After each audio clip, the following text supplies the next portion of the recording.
स्वामी जी महाराज की रचना अद्वितीय रचना है। अपने ही श्रीमुख से कहते हैं, यदि गीता जी और रामायण जी में अंतर देखना है तो यूं कहिएगा, जो गीता जी में लिखा हुआ है वह रामायण में करके दिखाया है। मानो प्रभु ने गीता रचने के पहले सब कुछ करके देखा कि ये सब कुछ हो सकता है कि नहीं हो सकता।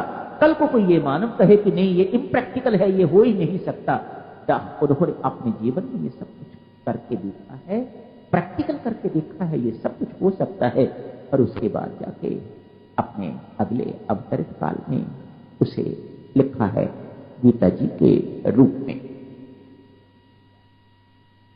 किसी ने प्रश्न किया, कलिकाल में मोक्ष, शांति या परम धाम की प्राप्ति, प्रभु प्राप्ति का सुगमतम साधन क्या है?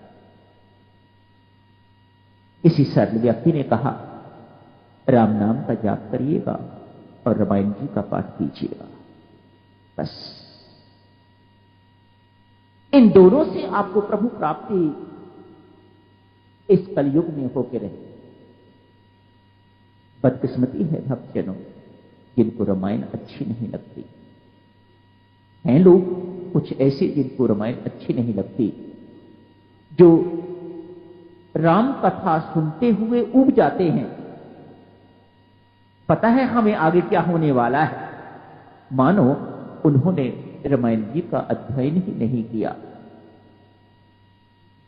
आगे क्या होने वाला है, मानो आपने पूर्ण अंतःकरण से उसका अध्ययन जो है वह नहीं किया।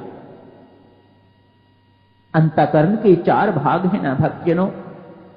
यदि व्यक्ति केवल मन से सुनता है तो उसे मनोरंजन सा लगता है, वह देखता है ढोलक बाजा किस प्रकार का बज रहा था, माइक किस प्रकार का, संगीत साथ किस प्रकार का था, कितने गाने वाले थे, इत्यादि इत्यादि, वह इन्हीं चीजों में खोया रहता है।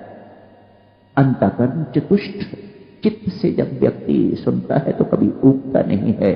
राम कथा नित्य नवीन लगती है। हर बार आदमी कुछ ना कुछ नया उसमें से ढूंढता है, नया कुछ ना कुछ उसे मिल जाता है। कथा कहते हैं इसे। कथा को थोड़ा उल्टा दें तो थका बन जाता है। जो हमारी थकान को दूर करे इसे कथा कहा जाता है। राम कथा वह राम जो सारे संसार को विश्राम दें, जो सारे संसार के हैं, उन्हें राम कहा जाता है। आप उन्हें दशरथ पुत्र कहिएगा, आप उन्हें परब्रह्म परमात्मा कहिएगा। भक्तजनों ये भेद अपने मन में बिल्कुल किसी प्रकार का ना रखिएगा, ढूंढिएगा एक ही बात है या भिन्न है, इसको लेके तो चलिएगा। राम राम जपिएगा, राम राम जपिएगा। ये भेद परमात्मा स्वयं ही खोले तो ही पता लग सकेगा वह दशरथ नंदन कौन है और परब्रह्म परमात्मा कौन है, एक ही है या 2 हैं। ये भेद गुरु खोल सकता है या फिर परमात्मा स्वयं खोल सकता है। आप साधना कीजिएगा, खोज कीजिएगा इस प्रश्न का उत्तर ढूंढने के लिए।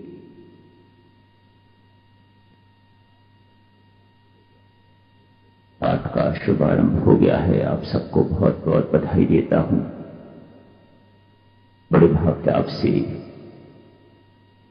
इसका पाठ करते रहिएगा। इस समय इतना ही आपकी सेवा में कहूंगा। राम तो हैं हमारे घर और रामायण जी हैं राम के घर। रामायण का अर्थ ही है जहां राम विराजमान है, रहते हैं, निवास करते हैं, उसे ही रामायण कहा जाता है। आपका घर राम, ये मत भूलिएगा। आपका घर जम्मू नहीं, दिल्ली नहीं, पठानकोट नहीं, अमृतसर नहीं। आपका घर है परमात्मा राम। याद रखिएगा इस बात को। शरीर का घर तो किसी का पठानकोट है, किसी का सुजानपुर है, किसी का इंदौर है, किसी का दिल्ली है, लेकिन सबके आत्मा का घर तो एक ही है, जिसे राम कहा जाता है, परमात्मा कहा जाता है। अपना वास्तविक स्वरूप जिस वक्त आपको बोध हो जाएगा हम शरीर नहीं है।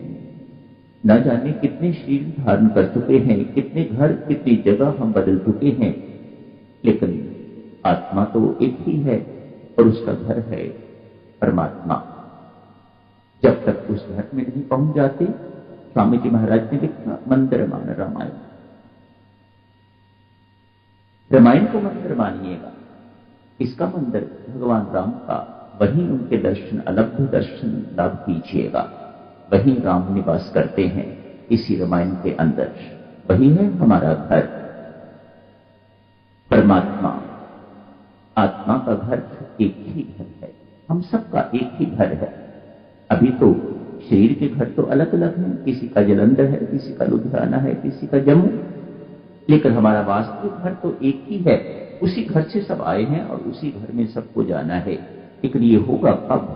जब आपको अपना स्वरूप का बोध हो जाएगा कि हम हैं कौन। यदि शरीर है तो घर अलग अलग है। शव शरीर, संत महात्मा कहते हैं शव शरीर के घर अनेक हैं, जगह जगह हैं, लेकिन आपके वास्तविक स्वरूप, जिसे आत्म स्वरूप कहा जाता है, उसका घर एक ही है और वह सबका एक। सभी वहीं से आए हैं और सब वहीं जाएंगे। रामायण, राम जी का घर है तो उन्हें सोने के लिए चौपाई चाहिए, चारपाई चाहिए उन्हें, तो संतों महात्माओं ने चौपाई के रूप में उन्हें चारपाई वहां प्रोवाइड कर दी। पीने के लिए दूध इत्यादि भी चाहिए तो दोहा बीच में डाल दिया, दोहते रहिएगा, दूध पीते रहिएगा महाराज। शयन करने के लिए चारपाई हो गई, चौपाई हो गई, चतुष्पाद। पीने के लिए दूध भगवान को मिलता है और सुनने के लिए सोठा संगीत सुनिएगा, तोड़ने के लिए छंद, ये सब कुछ रामायण जी में आ गया। मानो भगवान के रहने का वहां पूरा प्रबंध संतों महात्माओं ने कर दिया। इसीलिए रामायण जी में चौपाई है, दोहा है, छंद है, सोठा है, इत्यादि इत्यादि।